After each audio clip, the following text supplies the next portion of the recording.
Hello guys, welcome back to study. This is Dheeraj Kumar. Good morning everyone. अभी हम लोग करने वाले हैं सेंटेंस अरेंजमेंट, जिसको हम अपनी भाषा में पीक्यूआरएस के नाम से जानते हैं, या फिर इसको जंबल सेंटेंसेज या फिर पैरा जंबल के नाम से जाना जाता है। अगर इसमें किसी को प्रॉब्लम आता है तो आप टेंशन मत लो, क्योंकि इस वीडियो के बाद, इस क्लास के बाद आपका टेंशन खत्म हो जाने वाला है। गारंटेड, मैं 100% कहता हूँ कि आपका टेंशन अभी के बाद खत्म हो जाएगा। अगर एक बार में समझ में चीज़ें नहीं आ रही तो आप 2 बार इस वीडियो को देख लो, उसके बाद तो 100% आपकी जो इस टॉपिक से रिलेटेड जो है ना चीज़ें खत्म हो जाएगी। बशर्ते कि अगर हम पीक्यूआरएस या फिर पैरा जंबल या फिर सेंटेंस अरेंजमेंट के सवाल को बना रहे हैं तो हमारी 2-3 चीज़ें ठीक होनी चाहिए। ग्रामर, बेसिक ग्रामर, बहुत ज़्यादा हाई लेवल की ग्रामर नहीं, बेसिक ग्रामर कि आर्टिकल के बाद क्या आता है, जैसे नाउन आता है, आर्टिकल नाउन के लिए यूज होता है। प्रीपोजिशन प्रीपोजिशन एक साथ नहीं रिपीट करेंगे, आर्टिकल आर्टिकल एक साथ रिपीट नहीं करेंगे। वर्ब होता है सब्जेक्ट के बाद, ये सभी चीज़ों को बेसिक जानकारी होना चाहिए। उसके बाद हम देख लेंगे। हमको हिंदी करने नहीं भी आ गया ना तो हम देख लेंगे, पूरे सवाल को इजीली टैकल कर लेंगे। ठीक है, एग्जाम में कम टाइम के अंदर फोड़ फाड़ के निकल जाने वाले हैं। ओके, तो चलो फिर। और जितनी भी क्रैश कोर्सेज करा रहा हूँ सबकी पीडीएफ में टेलीग्राम पे दे दूंगा। एप्लीकेशन पे बहुत सारे लोग बवाल कर रहे हैं, उनको नहीं समझ में आ रहा है यूज करना, तो टेलीग्राम पे अपलोड कर देंगे। टेलीग्राम चैनल सर्च करो @A2Z स्टडी, और आज सारी पीडीएफ क्रैश कोर्स की एक साथ अपलोड होगी, जितने भी हो चुकी है। सर्च करना टेलीग्राम पे @A2Z स्टडी। और एक चीज है, अगर आप में से कोई हमारा पेड पीडीएफ लेके पढ़ना चाहता है, खरीद के पढ़ना चाहता है, पेड पीडीएफ, क्रैश कोर्स की पीडीएफ टेलीग्राम पे मिलेगी।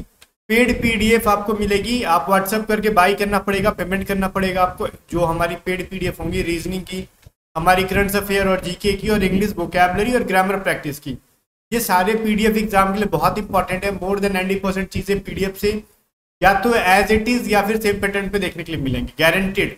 ठीक है, आप मैथ का पीडीएफ 15 सितंबर के बाद आ जाएगा, तब तक रीजनिंग, ग्रामर, जीके और करंट अफेयर, साथ में इंग्लिश और वोकैबुलरी सारी लिखे पढ़ लो बढ़िया से, और एग्जाम को फोड़ो। ठीक है, व्हाट्सअप करो 7279047787। व्हाट्सअप पे प्राइस बता दी जाएगी, पेमेंट करने पे हमारे टीम मेंबर वहीं पे आपको पीडीएफ भेज देंगे।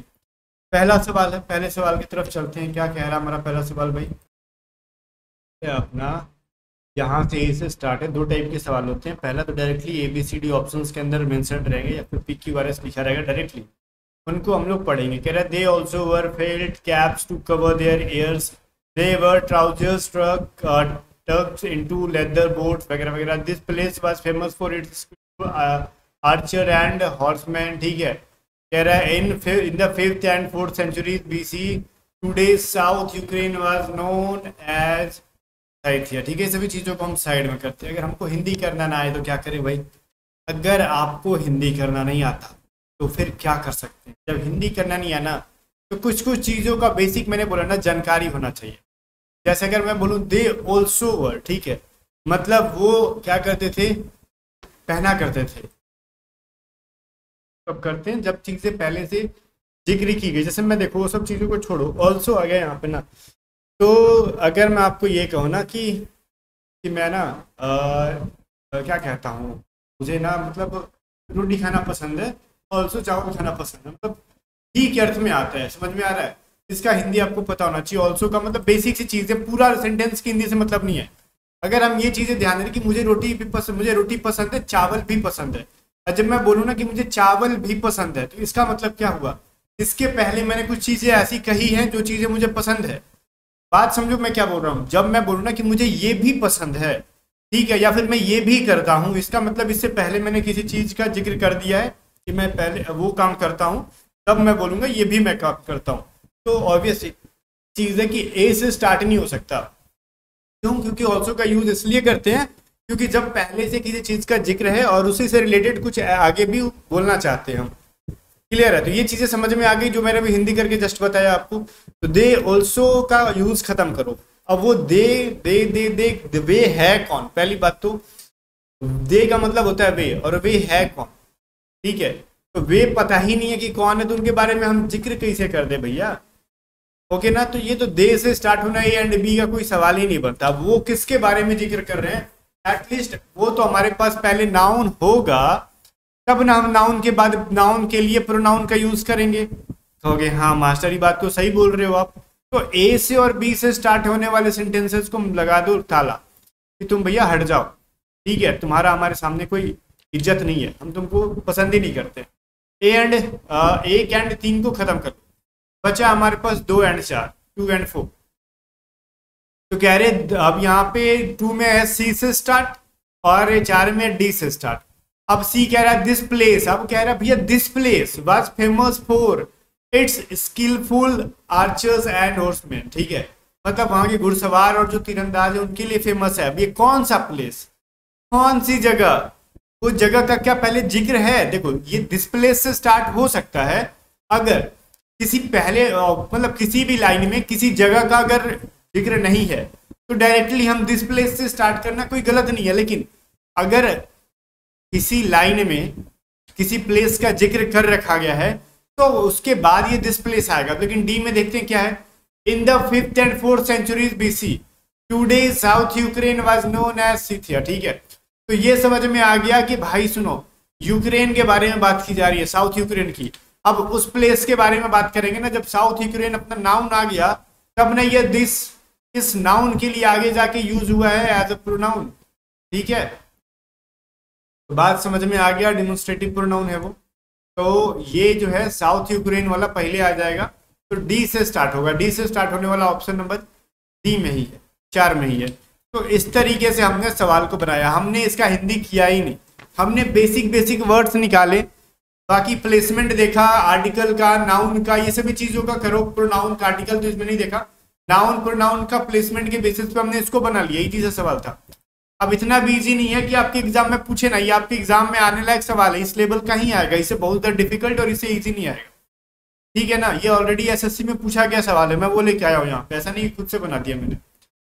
चलो एसएससी की प्रीवियस ईयर करा रहा हूँ। अब दूसरा टाइप का सवाल देखो, ये रहेगा PQRS लिखा रहेगा बट स्टार्टिंग का एक सेंटेंस लिखा रहेगा कि भाई फिजिकल मूवमेंट, कभी कभार एंड का भी लाइन लिखा रहता है और स्टार्टिंग का भी, और PQRS दे देगा, तो एंड वाले से और स्टार्टिंग वाले से रिलेट करना होता है। तो हम यहाँ पे कहेंगे वाई फिजिकल मूवमेंट। ठीक है, तो सेंटेंस फिजिकल मूवमेंट से स्टार्ट करना है। कह रहा है वाई फिजिकल मूवमेंट। और एक चीज मेरे को ये बताओ, हम किसको करें पहले, PQRS? हमको हिंदी करने तो आता नहीं है, हम इतने बढ़िया लोग हैं नहीं, लेकिन हम एक चीज देख सकते हैं ना कि यहाँ पे देख रहे हैं एस, एस से कोई ऑप्शन है भी नहीं। ठीक है, एस से कोई ऑप्शन है भी नहीं, लेकिन यहाँ पे सब है P से, R से और Q से। तो क्या रहा है वाइल फिजिकल मूवमेंट। अब फिजिकल मूवमेंट क्या हो गया, एक सब्जेक्ट हो गया। ठीक है, जब फिजिकल मूवमेंट कोई सब्जेक्ट हो गया तो इसके बाद ऑब्वियसली चीजें कोई वर्ब आने वाली है आगे जाके। अब फिजिकल मूवमेंट लग रहा है कि सिंगुलर है, लग रहा है ना कि सिंगुलर है, तो सिंगुलर वर्ब के साथ, सॉरी सिंगुलर सब्जेक्ट के साथ सिंगुलर वर्ब का यूज करोगे, इज एम, बस यही ना, या फिर वाज का यूज कर सकते हैं। तो किस सेंटेंस में इज एम वाज का यूज है, तो कहोगे क्यूब में है। क्यूब में कह रहा है इज से है। देखो while physical movement is important for children. अब लग रहा है कि हाँ एक सवाल मतलब या फिर एक सेंटेंस बन रहा है। ठीक है, क्यू से अपने को स्टार्ट कर लिया हमने। और देखो इसके अंदर एक चीज और दे रखा है, क्यू से स्टार्ट होगा 3 या फिर 4। तो 3 या 4 में देखो दे रखा है क्यू के बाद एस और इसमें क्यू के बाद पी है। हमको हिंदी नहीं करना, ऑप्शन से देखना है। क्यू के बाद एस है। अगर हम ये कहना कि इज इंपॉर्टेंट फॉर चिल्ड्रेन और ऑल लर्निंग, अब एस से देखोगे तो लर्निंग मूवमेंट आ गया, और पी देखो आएगा तो लर्निंग एक्टिविटीज आ गया। ठीक है, अब सवाल आता है ना कि मूवमेंट का यूज जो है, मूवमेंट का यूज जो है वो फिजिकल के बाद हो रहा है। ठीक है, तो फिजिकल के बाद मूवमेंट का यूज करेंगे अगर, तो भाई एस जो होगा वो कहीं ना कहीं इस फिजिकल के बाद आएगा, तो पी के बाद आएगा। ये चीजें देखा गया, तो पी के बाद एस और स्टार्टिंग क्यू से है। तो क्यू पी एस आर कहाँ पे, ऑप्शन नंबर डी के अंदर है। पहला while physical movement and again require physical movement. बात समझ में आ रहा है? तो ये सभी चीजों को थोड़ा पकड़ो, एक बार रीड कर लो इजीली और पकड़ने की कोशिश करो, क्योंकि एक बार तो इसको पढ़ना ही पड़ेगा, बिना पढ़े आप समझ में आएगा कहाँ कहाँ आर्टिकल है, क्या नाउन है, क्या किसके साथ कौन सा वर्ड कनेक्ट करके रखा गया है। तो इस तरीके से इस सवाल को हमने इजीली बना लिया, हमको हिंदी करने की जरूरत नहीं है। और देखो मैं आपको सच बताता हूँ, खास करके जब आप एसएससी जैसे एग्जाम देने लगोगे ना, तो डिफेंस का दे रहे हो चलो फिर भी ईजी है, तो उसके अंदर पैरा जंबल बहुत बड़े बड़े दिए जाते हैं कि हिंदी कर करके बनाना पॉसिबल नहीं है। उन बड़े बड़े जैसे सीपीयू के मेंस में मैंने बनाया था, हमारा था, तो मैंने देखा बहुत लंबा लंबा पैरा जंबल्स आ रहा था उसके अंदर, तो उसको हिंदी कर पाना है एट द टाइम बहुत बेवकूफ़ी भरा काम है। इसी बेसिस पे बनता है, अगर 15 है 20 है तो उसमें एक आध कभी कभार गलती हो जाएगा, हो सकता है 18 तक एक्यूरेसी हमारी होती है कि 80 से 90% चीज़ें सही हो जाती है। अब एक दो गलती कैसे हो सकता है, जब आप बहुत ज़्यादा बनाओगे तब आपका माइंड जो है ना इरिटेट होने लगता है एक ही चीज़ को करते करते, और आपके एग्जाम में मैक्सिमम एक सवाल आएगा, आप इजीली कर लोगे। सीपीओ में क्या होता है ना, 20 में एक आध सवाल गलत होता है, रीजन है क्योंकि आप जब दुनिया भर का PQRS बना रहे होगे ना तो दिमाग का दही हो जाता है, मन कहता है पटक दे हम सिस्टम को उठा के, क्या एक ही चीज भर भर के दे रखा है। ठीक है, तो ये सभी चीजें हैं। बाकी आपके एग्जाम में एक सवाल आएगा, आप आराम से जो चीजें मैं बता रहा हूँ जिस मेथड को यूज करने के लिए आप उस मेथड से कर लोगे, कोई हिंदी बिंदी नहीं करनी अपने को। ठीक है, और इंग्लिश की फिंग्लिश कर दो, उसमें कोई दिक्कत नहीं, खाली हम वर्ड की प्लेसमेंट देखेंगे, नाउन प्रोनाउन है ना, जो भी चीजें हैं ग्रामर का प्लेसमेंट देख के कर लेंगे। अब देखो कह रहा है Michael holding who, Michael holding कोई इंसान है, ठीक है, और हु, अब हु के बाद क्या करते हैं हम लोग, बोलते हैं ना हु वाज, हु इज, मतलब WH के बाद कोई एक्सिलरी वर्ब आता है, हु हैज, हु हैड, आपने पढ़ा है ना ग्रामर में कि हु के बाद कोई एक्सिलरी वर्ब आता है, हेल्पिंग वर्ब आता है। तो बताओ मेरे को हु के बाद हेल्पिंग वर्ब कहाँ पे है। अब कहोगे सर हिज भी तो है, ना भैया ना, हिज क्या है, प्रोनाउन है, ठीक है, प्रोनाउन का यूज नहीं कर सकते।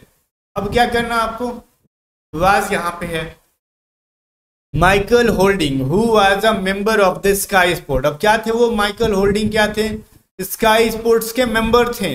अब ठीक है, अब आर के बाद क्या लिखें, आर के बाद क्या लिखें वो तो बाद की चीजें, आर से स्टार्ट कहाँ हो रहा है, ऑप्शन नंबर ए के अंदर हो रहा है, तो बाद में लिखना क्या, यहीं पे मिल गया।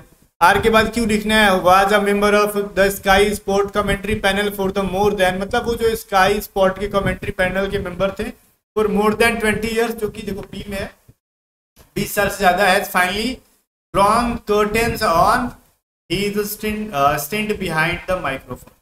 ठीक है, तो ये सभी चीजें यहाँ पे आ गई और हिंदी करने की कोई जरूरत नहीं है।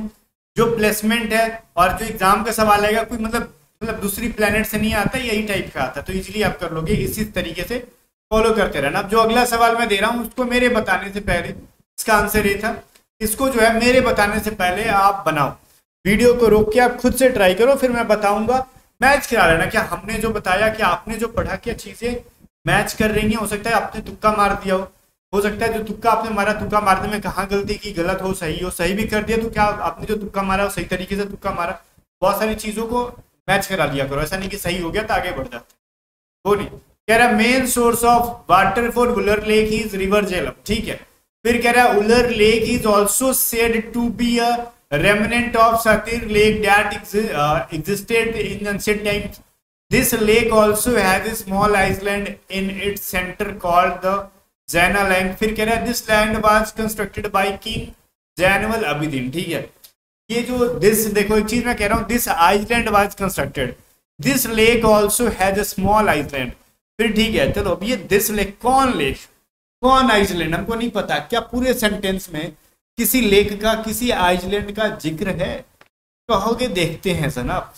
ये कह रहा है this lake also has a small island, तो ऑब्वियस चीज है कि वहां पे इस लेक पे एक स्मॉल आइलैंड है और उसी आइलैंड के बाद आगे कहा जा रहा है, मतलब आर के बाद ऐसा आएगा, चीजें समझ में आ गई, आर के बाद ऐसा आएगा। और एक चीज और सुनो, क्या आर को स्टार्टिंग में कर दे हम, तो कह रहा है this lake also has a small island, तो कह रहे हैं नहीं, दिस लेक का जिक्र किसी लेक के बारे में किया गया और सवाल में लेक का यूज कह रहा है, उलर लेक का है। मैं देखो उलर लेक इज ऑल्सो सेड, अब ये कह रहा है main source of water for Wular lake, तो कौन सा यूज करे, क्यू और पी, कौन पहले यूज करे। देखो मैंने कहा ना कि उलर लेक इज ऑल्सो सेड, या उलर लेक जो है ना ऑल्सो कहा जाता है, तो मैंने कहा ऑल्सो का जब यूज आया ना तो पहले चीजों को समझा करो कि क्या इसकी रिलेशन किसी और के साथ निकल रही है। तो कह रहा है मेन सोर्स ऑफ वाटर, क्या उलर लेक का जिक्र पहले है, तभी तो हम उलर लेक के साथ भी, भाभी जो भी यूज कर रहे हैं हम लोग, भाभी नहीं मतलब भी का यूज कर रहे हैं।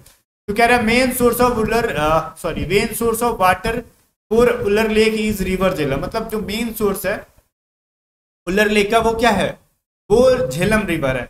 और Wular lake is also said to be remnant of Satir lake, मतलब जो भी चीजें उलर लेक को ऑल्सो ये कहा जाता है। तो उलर लेक का पहले जिक्र करो तब ना उसको कुछ कहोगे आप, तो पी के बाद क्यू करेंगे और आर के बाद एस करेंगे। तो पी क्यू आर एस कहाँ पे है, ये चीजें को बताओ जरा, पी क्यू आर एस कहाँ पे, बी के अंदर है, ऑप्शन नंबर शायद हमने यहाँ पे कोई गलती कर दिया लगता है, पी क्यू आर एस कोई गलती नहीं है, इसके आंसर एक से ज्यादा हो सकते हैं, ठीक है, बी एंड डी बोथ हो सकते हैं, यहाँ पे डी ऑप्शन भी है ना।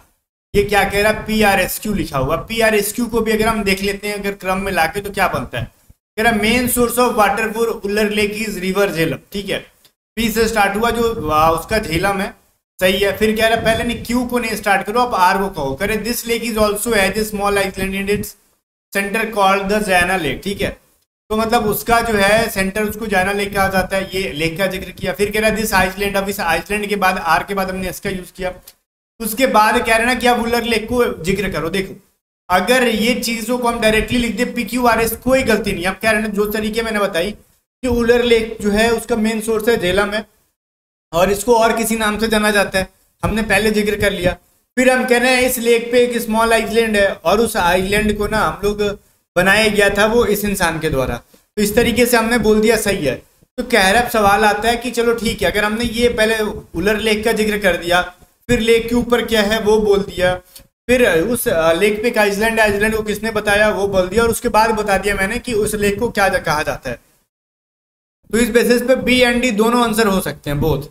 अब सवाल आता है एग्जाम में ऐसा है तो क्या करें। देखो एग्जाम में ऐसा है ना तो आप दोनों में से किसी एक को आंसर करो, वहां पे आप कंफर्म नहीं हो पाते हो कि किसको आंसर करना सही है। ठीक है, वैसे सिचुएशन में आप कंफर्म नहीं हो कि किसको आंसर करना सही है। ये डिपेंड करता है क्वेश्चन सेट करने वाले पे कि क्वेश्चन सेट करने वाले ने किस तरीके से क्वेश्चन को सेट कर रखा है। समझ में आ रहा है ये चीज। तो ये सवाल थोड़ा सा विरोधाभास टाइप का। देखो हो सकता है कि मैं उस लेख का जिक्र शुरू में कर दूं, उसके बाद उस लेख पे क्या क्या चीज है वो चीजों को बारे में बोलूं, या फिर हो सकता है मैं पहले लेख का बता दूं कि उसका मेन सोर्स क्या है, उसके बाद उसके ऊपर क्या क्या है, उसके बाद मैं बोलूं कि उस लेख को और किस नाम से जाना जाता है। बट अगर परफेक्ट जो आंसर हो जाएगा PQRS ही होगा। ठीक है, तो ये अगर मतलब मोस्ट प्रॉब्ली चांसेस है कि इसकी 90% सेट करने वाले के माइंड में PQRS है और वो इंसान थोड़ा टेढ़ा टाइप का निकला तो PRSQ भी निकाल सकता है इसका आंसर। PRSQ निकालने का रीजन क्या है, क्योंकि इसको दोनों तरीके से हिंदी में बोला जा सकता है, अदर तरीके से नहीं। हम RPQS से नहीं बोल सकते हैं क्योंकि जिस लेख का भी जिक्र ही नहीं है उसको जिस लेख का कैसे यूज कर दें। और क्यू में कह रहा है Wular lake is also said, तो उलर मतलब उलर लेक का तो पहले जिक्र कर लो कि वो क्या चीज है, उसके बाद उसको क्या कहा जाता है, अदर किस नाम से जाना जाता है, तब जिक्र करोगे। मतलब बी एंड डी बोथ इसके आंसर हो सकते हैं, कोई डाउट वाली चीज नहीं है। क्लियर है, कोई गलती नहीं थी। कह रहा है 5th नंबर सवाल कह रहा है द कंटिन्यूड। ठीक है, अब कंटिन्यूड जो एक वर्ड है, आप समझ में आ रहा है, किसी चीज की कंटिन्यूटी को हम बताना चाहते हैं। यहाँ पे बात समझ में आ रही है ना, किसी चीज की कंटिन्यूटी को हम बताना चाहते हैं। और कभी कभार देखो एक दो चीजें और हम देख सकते हैं, जैसे कि पीछे सवाल को मैं दिखा रहा हूँ। ठीक है, जैसे इसके अंदर एंड में देखो ऑन था क्या किसी सेंटेंस का, और इसके अंदर देन था, तो मतलब ऑब्वियस चीज है, हम चीजों को क्यू से और पी से एंड नहीं कर सकते, और ऑप्शन में है भी नहीं क्यू पी से एंड करना, बिकॉज देन का मतलब देन का यूज करते हैं, किसी कंजक्शन है ना देन, तो इसका मतलब होता है ना कि किसी दो सेंटेंसेस को या फिर दो नाउन को दो वर्ब को मतलब जोड़ने के लिए देन का यूज करते हैं, तो देन से एंड नहीं हो सकता। ऑन मतलब प्रीपोजिशन को हम लोग यूज कर रहे हैं आगे कोई शब्द लाने के लिए, तो ऑन से जनरली और मतलब एंड नहीं करते हम लोग। उसी प्रकार एक चीज और है इसके अंदर, द कंटिन्यूड। ठीक है, अब कह रहा है ना द कंटिन्यूड के बाद क्या हम एस को यूज कर सकते हैं, क्योंकि एस से तो ऑप्शन में भी नहीं है, तो आप यूज करने का सोचो ही मत। मैं भी वही कह रहा हूँ कि मतलब या फिर एस से एंड कर सकते हैं, तो कहोगे सर देखो एस से एंड करोगे तो कह रहा है ना कि हैड सिग्निफिकेंट इम्पैक्ट, तो वो किसी चीज पे उसका एक इम्पैक्ट दिखाना चाह रहा है, तो किस चीज पे दिखाना चाह रहा है वो तो हम बोल ही नहीं पाएंगे अगर इसको एंड कर देंगे। तो एस से एंड करेंगे तो फिर सी ऑप्शन को काट दो, मतलब सी ऑप्शन को सेलेक्ट करना पड़ेगा, जो कि गलत आंसर है। क्यों? क्योंकि मतलब ऐसे को एंड नहीं कर सकते हैं, रीजन है कि वो किसी चीज के इम्पैक्ट के बारे में दिखा रहा है, किस चीज का इम्पैक्ट है इसके बाद लिखना पड़ेगा, वो चीज लिख ही नहीं सकते, तो ऐसे से एंड नहीं कर सकते, तो ऑप्शन नंबर सी को काट दो, ऐसा आंसर नहीं होगा।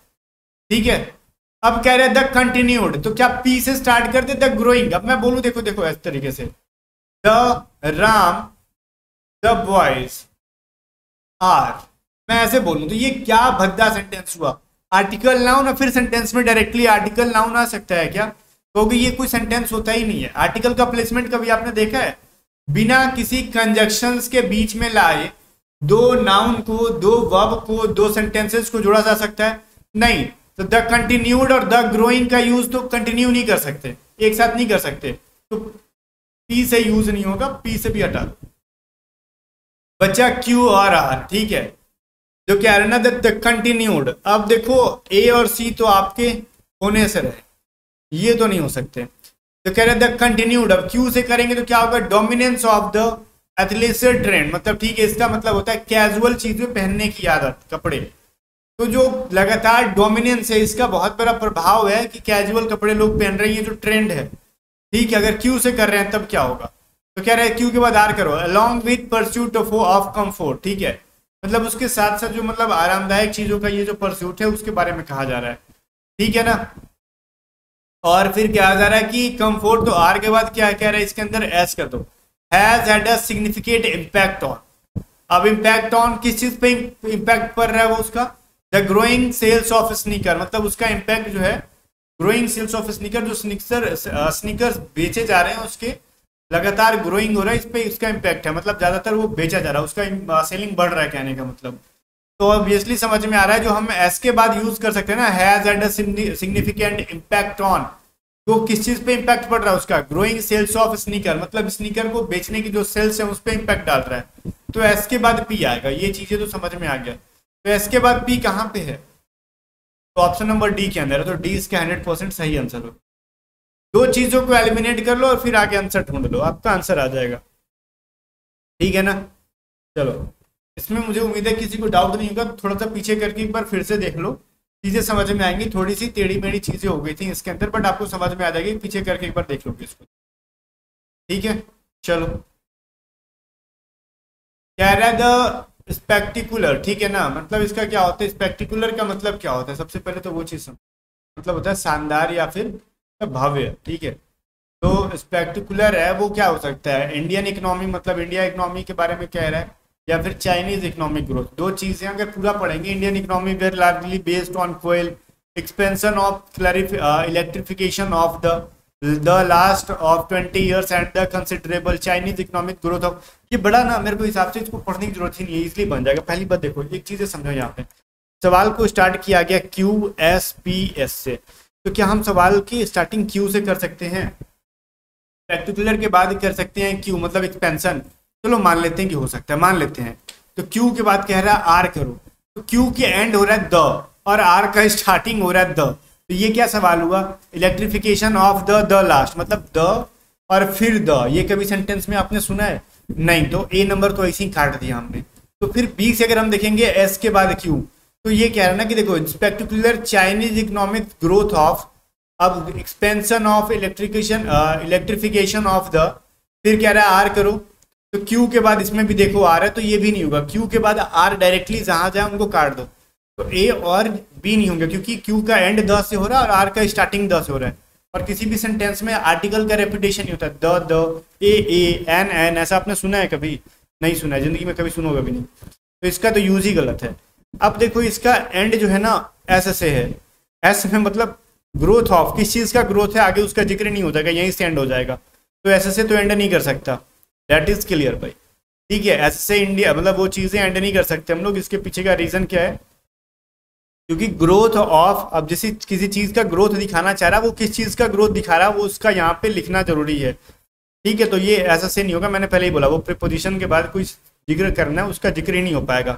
तो बचा कौन सा, लास्ट आंसर डी कह रहा है आर, ऐसे से स्टार्ट करो, the spectacular Chinese economic growth of, फिर हो जाएगा आर, द लास्ट 20 years, मतलब जो लास्ट 20 ईयर का जो चाइना का जो इकोनॉमिक ग्रोथ है, एंड द कंसिडरेबल और expansion of electrification of the Indian economy were largely based on कोयल, ठीक है। तो ये चीजें हैं, इसलिए हमको हिंदी करने की जरूरत नहीं है, हमने डायरेक्टली प्लेसमेंट पे कर लिया कि हमको ऑफ के बाद कुछ चीजों का जिक्र करना होता है, तो ऑफ से एंड नहीं होगा, तो ऐसा लास्ट नहीं हो सकता, और क्यू और आर का कंटिन्यू एक साथ यूज नहीं कर सकते, तो बचा कौन सा, डी ही ना, तो आंख बंद करके आंसर कर लेते हैं इसका।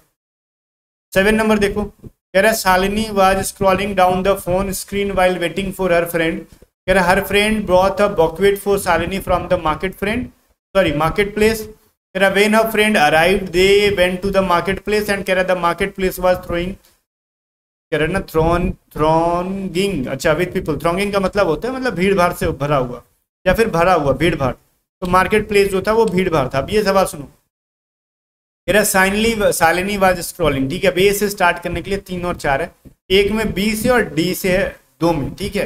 तो बी से अगर स्टार्ट करेंगे हर फ्रेंड, भैया किसकी दोस्त, मेरे को ये बताओ, अगर हम पहले अगर बी कर दें हर फ्रेंड, वो किसकी दोस्त, तो हर किसके लिए आया है, तो जिसके लिए आया है पहले उसको तो लिखो, तो ऑब्वियसली बी से स्टार्ट ही नहीं होगा, क्योंकि डायरेक्टली प्रोनाउन से क्या स्टार्ट करें, नाउन तो जिक्र होना चाहिए, तो ये चीज है, एक हट गया। डी से अगर स्टार्ट करेंगे तो डी में है the market place was थ्रोनिंग with people, ठीक है, हो सकता है ये सही हो जाए हमारा कि मार्केट प्लेस जो है ना वो लोगों से भरा था।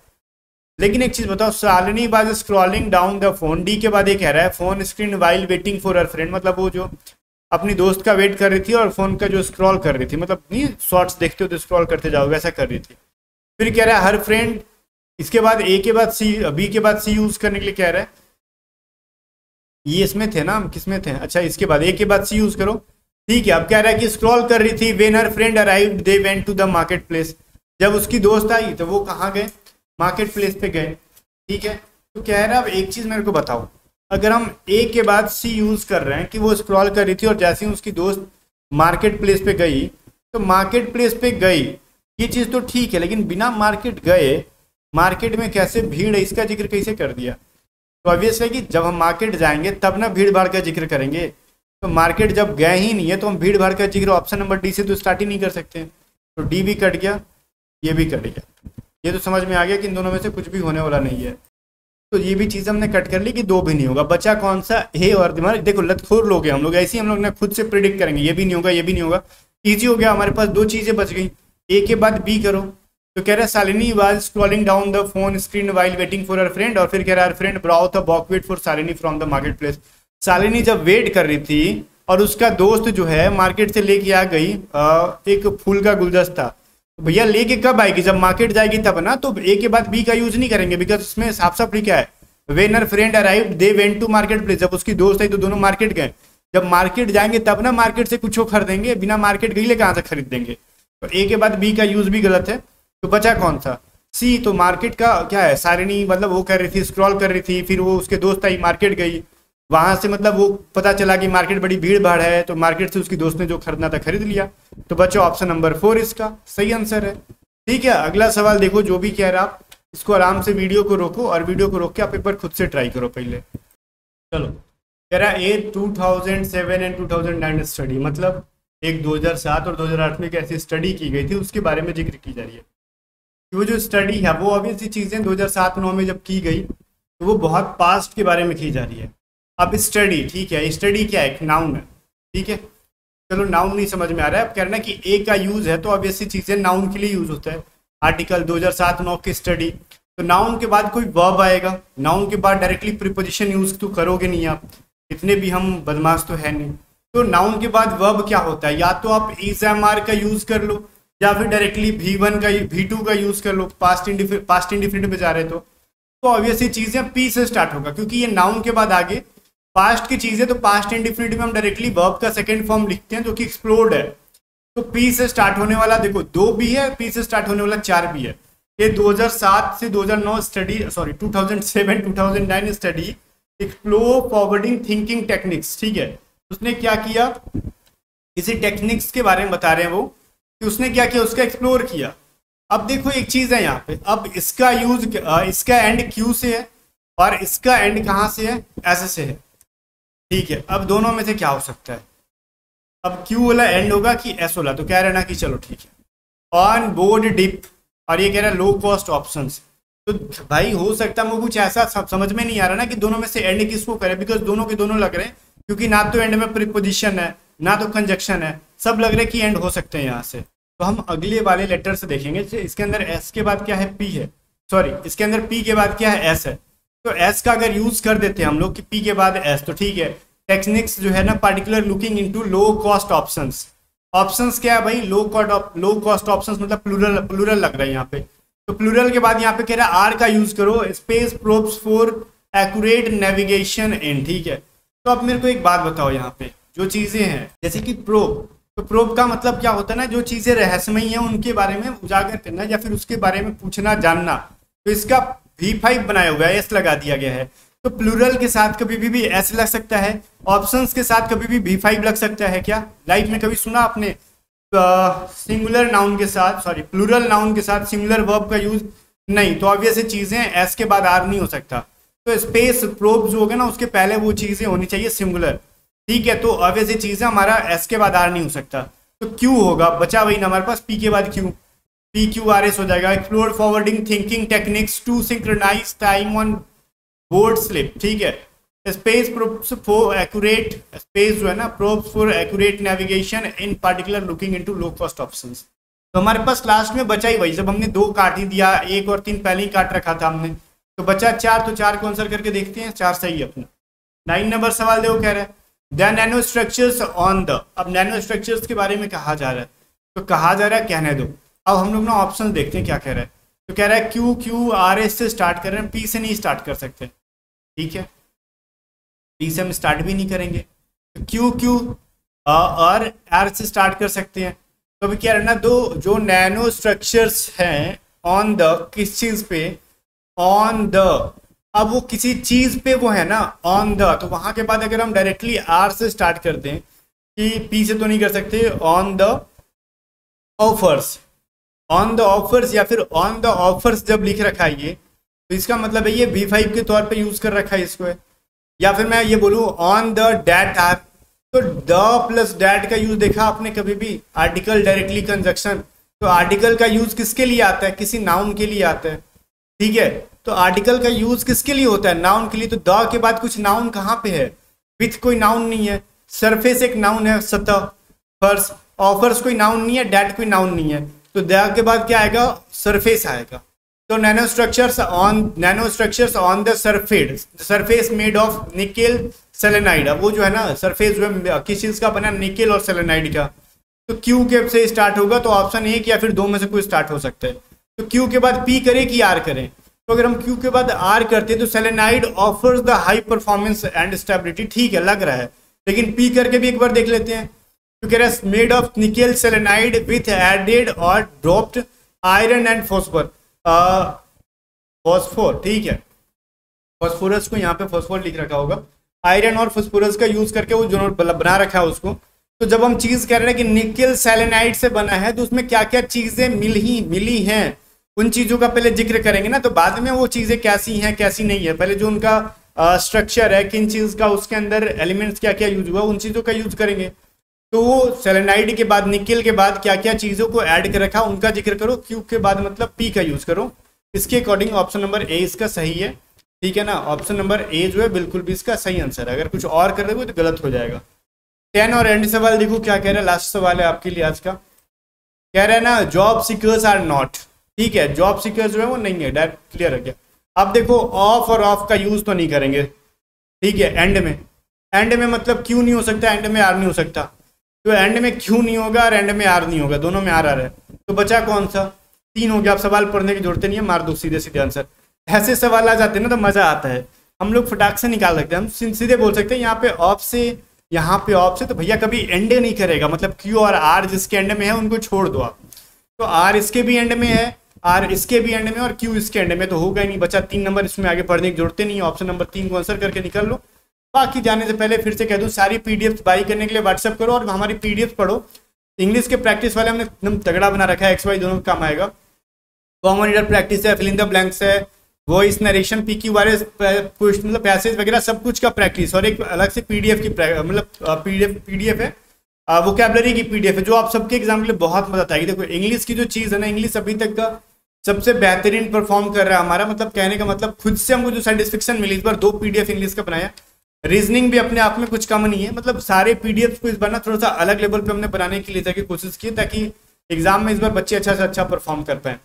बाकी जनाब मिलते हैं नेक्स्ट वीडियो में, तब तक के लिए बाय बाय। व्हाट्सएप करो 7279047787 और वीडियो को लाइक करके शेयर कर देना, एटीट्यूड स्टडी को सब्सक्राइब कर लेना।